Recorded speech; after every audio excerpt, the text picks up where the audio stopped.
Let's let's pick up where we left off. Excuse me. Too often we think of this kind of a problem as a city problem. And like with many things, I would suggest that it has a different face rurally than it does in an urban or a metropolitan area. So let's look, these were done actually by somebody else, but city, lots of visibility, even for trafficking in the city. You see where prostitution is taking place. In some places you can go and you'll see the pimps keeping an eye on their girls. They're coming out. They're at the cars. There's gang activity that they're proud of, and everywhere are runaways involved. And we'll talk about that. When we go to rural areas, it's a little different. We're dealing with things like mail order brides, a lot more internet connection. If anything has changed in the last 40 or 50 years, and more than anything, the internet over the last 20 years has made all levels of sex trafficking more accessible. And we're going to talk about the different parts of that, but what you're going to see, I was, when I lived in Erie, it would have probably been pretty easy to find an escort. Well, I've learned that if you Google it in almost any community, you'll probably be able to find an escort. And it's kind of shocking to go online and start looking at what's out there. So be aware that this is, and it's not all, it used to be pretty limited. There was something called Backpage. As a matter of fact, it was on one of the slides. I think it was this one, and I replaced it because they're using all kinds of things. They're using Snapchat and Instagram and Facebook and all kinds of things. Anything that invites relationships and private conversation, in my mind, is dangerous. Now, I'm not suggesting that we shouldn't use those things. You're not going to hear that from me.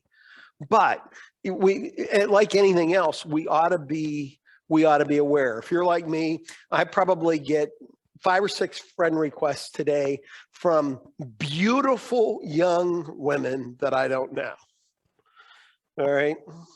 Now, I'd like to think that I'm attractive to them, but I'm not stupid, right? Especially when I click on the link. And part of the problem is because of what I do in my openness on my Facebook account, because I use it to reach out to people in all different walks of life, is that I can't just delete somebody I don't know, right? I've built some very interesting communications through Facebook, but I get these links and I'll go, and then when they're offering to sell me sex, and that's exactly what they're doing. Oftentimes it's an invitation into a video chat where they'll do whatever I want them to do. It's a unique world that we live in. In many ways, I think the biggest difference between city and rural trafficking is our willingness to say it could happen here. But I can tell you that when I first announced I was doing a seminar up in the Erie Meadville district, I got a call from somebody over in Kane and said, can we send some lay people because our church had somebody, a 15-year-old boy, that somebody tried to lure in, and we're really interested. You can't get much more rural than that. And yet it's happening.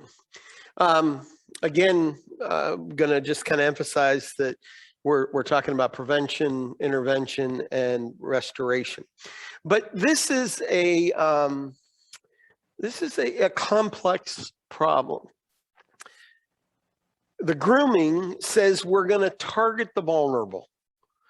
So one of the things that I want to challenge you to do when you leave here today is ask the question, who's the vulnerable in my community? Who are those that are the ones that deeply need connection, love, feel made a part? One of the things I've probably read 10 or 12 books by people that were formerly trafficked. And almost every one of them talks about the fact that what they needed was connection. They needed to be a part of something. They needed someone to care about them and love them. Now, the question I have is, where could we, in whatever part of this trafficking world we live in, where could we reach into our community and meet some of those needs? So when I'm talking about them targeting the vulnerable, my goal for us is that we make less people vulnerable. There's less people to target. The next step, they look for a vulnerable person, and then they gain trust. And how do we gain trust? Next Tuesday night at my church, I'm going to do like an hour-long seminar called the Foundations of Relationships. I'm not interested. I'm not going to be talking at all about building a romantic relationship, just the relationship between you and I, the relationship that we have when we're building a relationship in a community organization, the relationship we have with organizations. We don't often think about that, but we have the businesses we do business with. We have a relationship with them. You know, if you're a friend of mine on Facebook, you know I have a dog, and my dog loves me. He's a rescue, and so when we were moving, we looked for a kennel to take our dog to. We had a kennel back where we were. We were moving on the 4th of July weekend. They couldn't get him in, so we went looking, and we found this place that sounded perfect. We even went and visited it, and we had our dog and 3 cats to leave there. We go to pick them up, and all 4 of them are traumatized. And honestly, the owner looked at me and pointed to one of the cats that was laying there and said, "I'm not sure he's still alive." Guess where my animals aren't going back to? Okay. They were only interested in collecting a buck, in my opinion. You know, they don't have any trust. But the problem was that she built trust up with us.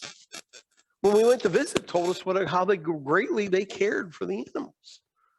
Well, that's in the warning process.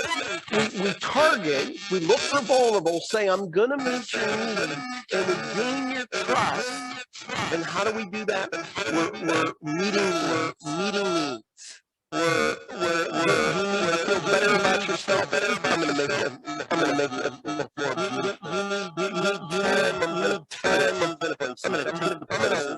I'm going to lavish you with attention. I'm going to take care of you. Interestingly, the next step, though, is to begin to isolate you. And so, and we saw this in Brianna's story, as Nick got at her in more and more, he began to do things to isolate her from her family, to break up the connection, to tell. And some of these traffickers will tell you they care more about you than your family.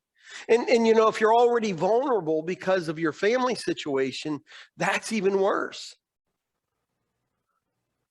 And so what a trafficker does is look and say, what's your need?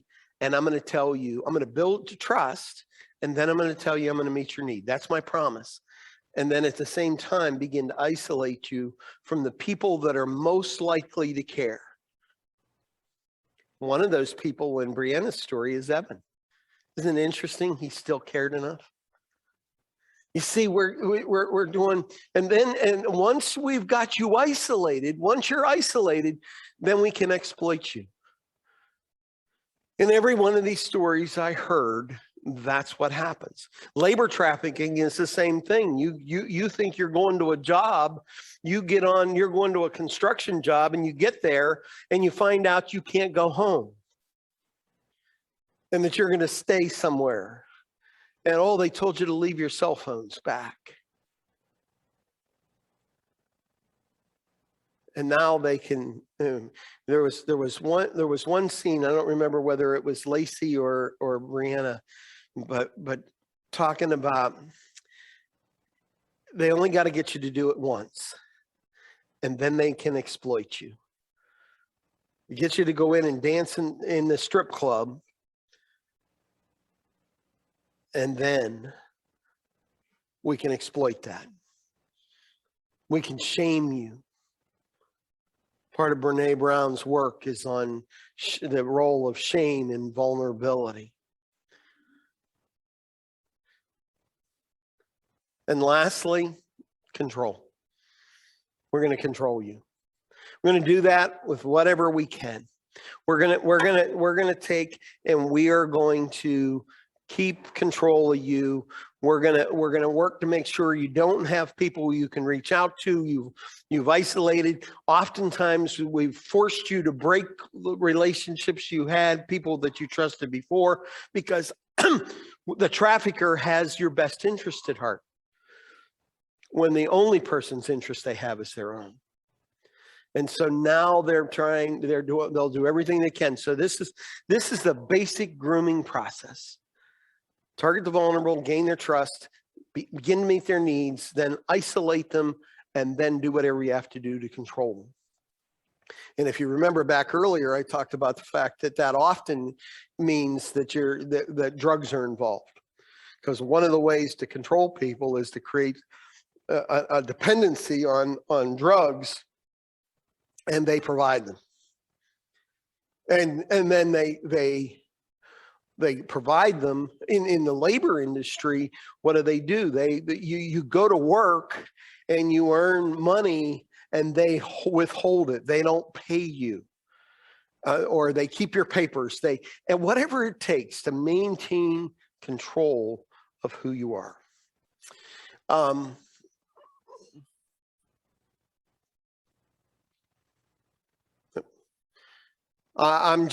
I threw this in here to emphasize that we've got those people in our community that are innocent but great potential, and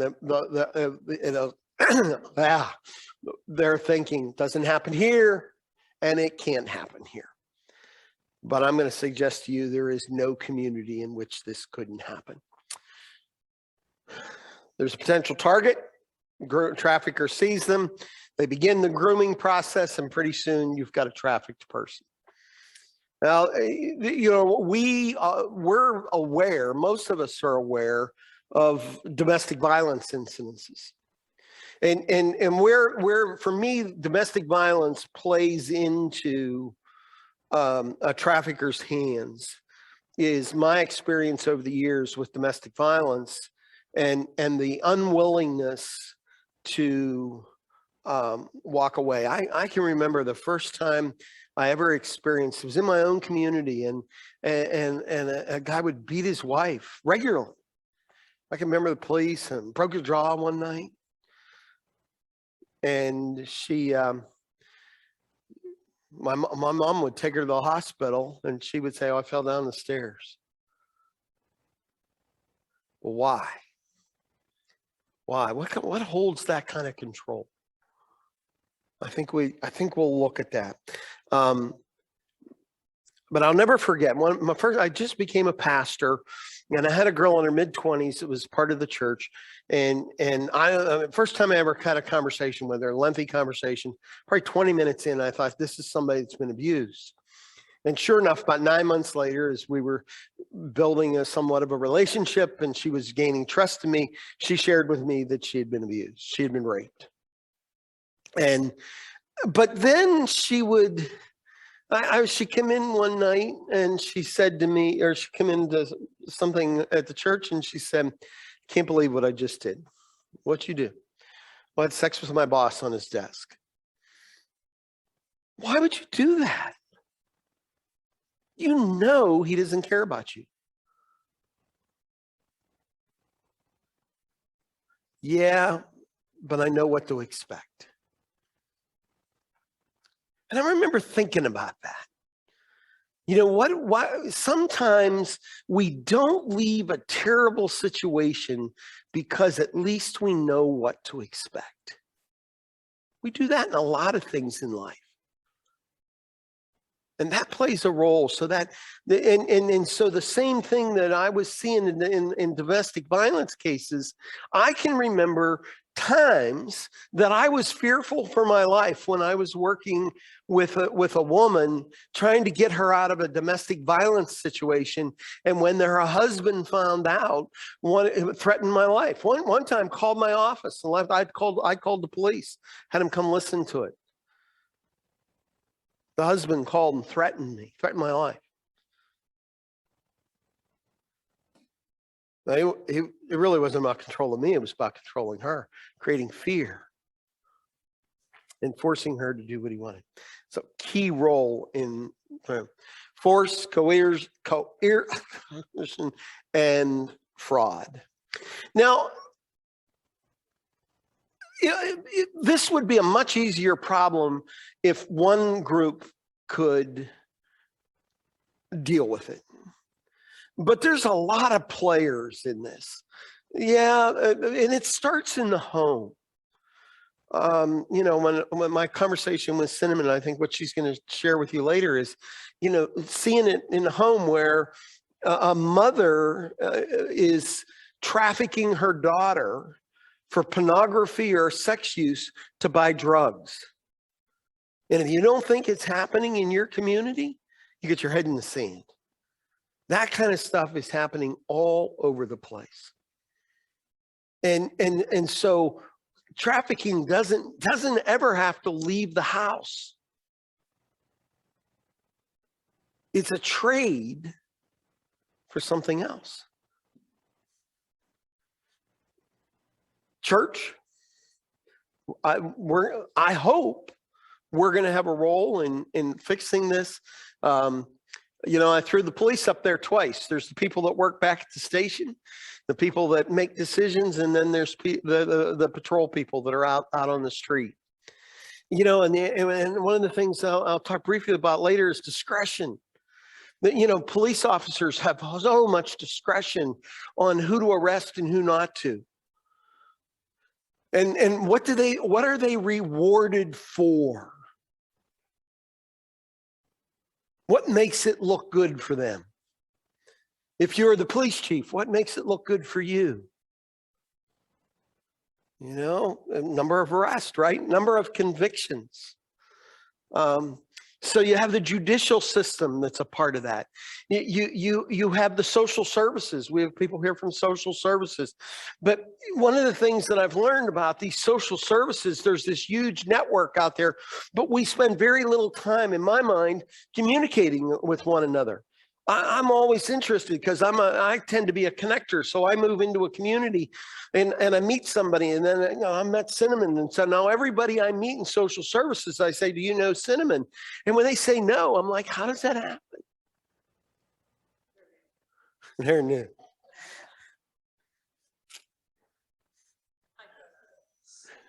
Well, there is a high turnover in the industry, but my point is that if we're working together, because why do I want to know those folks? Because I can't do it. If I was to go out here and see, if I stopped on the way home at a roadside restaurant to grab a bite to eat, and I saw a woman walk in with 3 very nicely dressed girls and telling them everything they ought to do, maybe even ordering for them, I should be suspicious.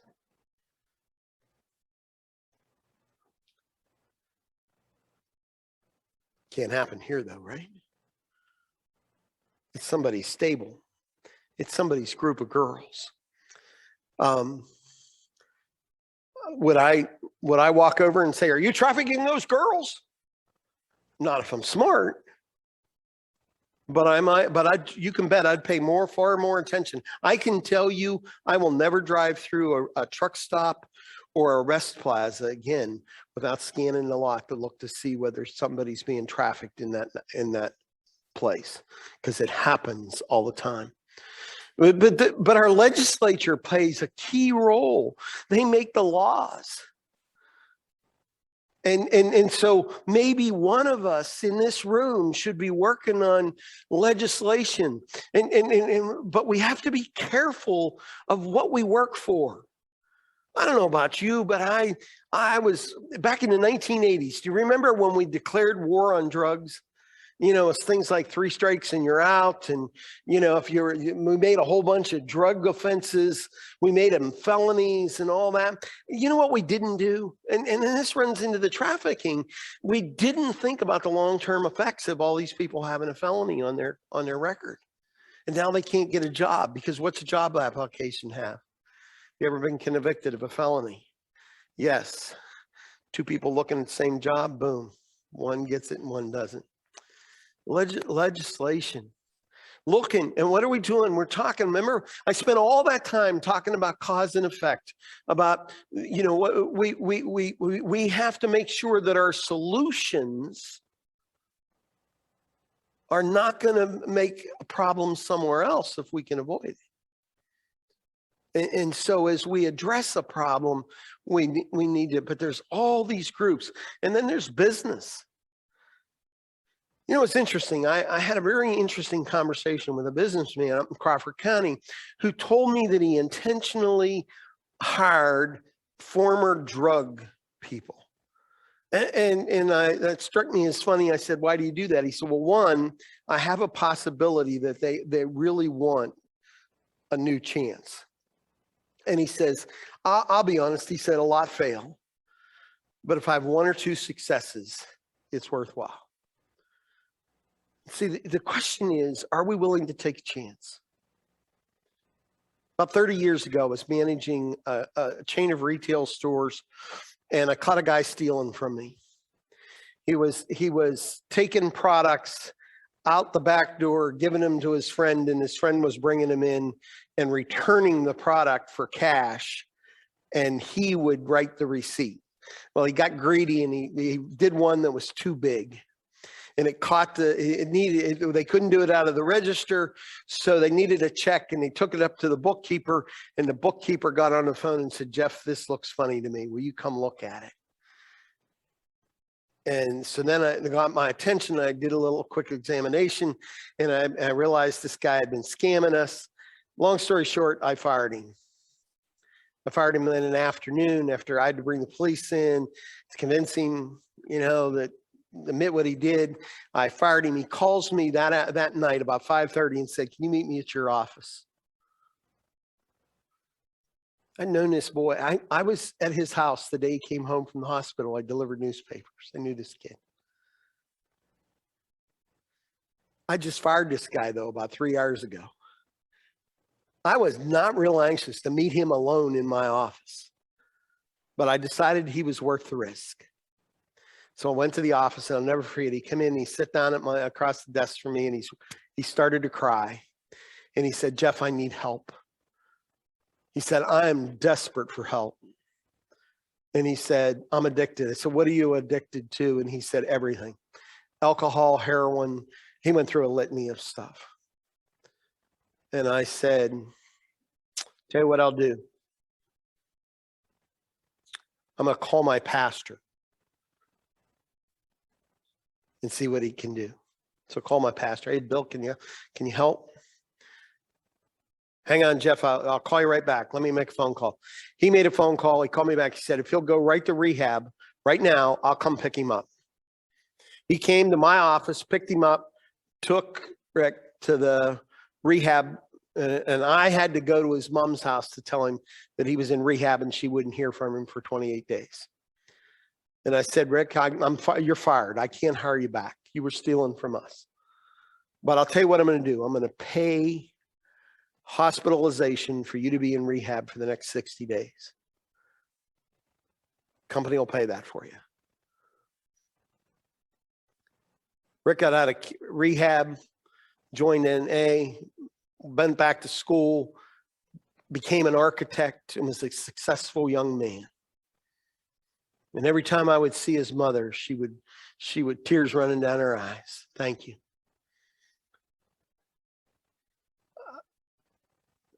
I've had others come to me that were not interested in doing the hard work of recovery.